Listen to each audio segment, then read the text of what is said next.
दिल्ली की सल्तनत का रास्ता उत्तर प्रदेश से होकर गुजरता है, लिहाजा यूपी की सल्तनत पर हर कोई काबिज होना चाहता है।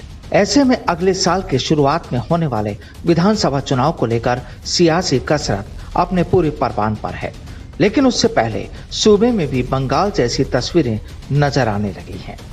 ब्लॉक प्रमुख चुनाव का आलम चीरहरण तक पहुंच गया। कहीं सपा के कार्यकर्ता को मारा गया तो कहीं हाथापाई हुई। ये आरोप कोई और नहीं बल्कि समाजवादी पार्टी के मुखिया लगा रहे हैं। और इसी बीच बिहार के क्षत्रपों ने भी यूपी में निगाहें गड़ा डाली हैं। दरअसल लखीमपुर खीरी जिले में पसगवां ब्लॉक की सपा प्रत्याशी रितु सिंह ने सत्ता पक्ष के लोगों पर आरोप लगाया है कि जब वह नामांकन पत्र दाखिल करने जा रही थी तो रास्ते में भाजपा विधायक के कार्यकर्ताओं और गुंडों ने सपा प्रत्याशी और उनके साथ चल रही महिलाओं को पकड़कर खींचना और उनके कपड़े फाड़ना शुरू कर दिया। लेकिन लंबी जद्दोजहद के बाद सपा प्रत्याशी अपना नामांकन पत्र दाखिल करने पहुंच गई। इतना ही नहीं बल्कि नामांकन पत्र दाखिल करते वक्त नामांकन पत्र छीनकर फाड़ भी दिए गए। सपा नेता के साथ हुई इस घटना के बाद पार्टी के नेता आग बबूला हो उठे। अखिलेश यादव ने जमकर योगी सरकार पर निशाना साधा, लेकिन ट्विस्ट तब आया जब बिहार के क्षत्रप पप्पू यादव ने अखिलेश को ही घेर लिया। इस घटना का जिक्र पप्पू यादव ने अपने ट्वीट में किया है। पप्पू यादव ने कहा कि बाबू अखिलेश यादव जी, आपसे ना हो पाएगा, सड़क पर संघर्ष।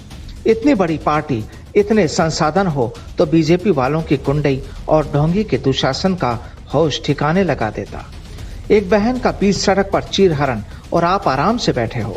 जेल से निकलता हूं, संघर्ष के लिए पार्टी आउटसोर्स कर दीजिएगा, फिर दिखाते हैं।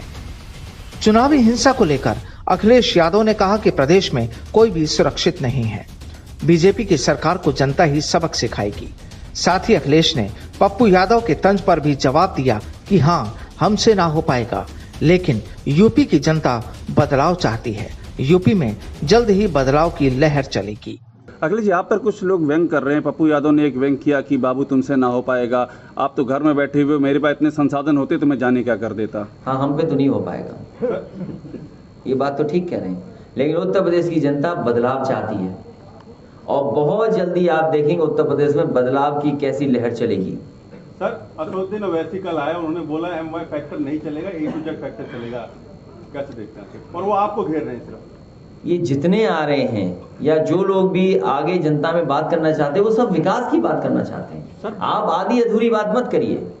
आप कहिए कि जो भी दल आ रहा है वो चाहता है कि विकास हो। कुल मिलाकर विधानसभा चुनाव में बहुत कुछ घमासान देखने को मिलेगा। अगर बिहार के क्षत्रप भी इन चुनाव में एंट्री लेते हैं तो नए समीकरण देखने को मिल सकते हैं। लेकिन दूसरी पार्टियों के निशाने पर सिर्फ योगी ही नहीं बल्कि अखिलेश यादव भी हैं। Bureau report, the fact India.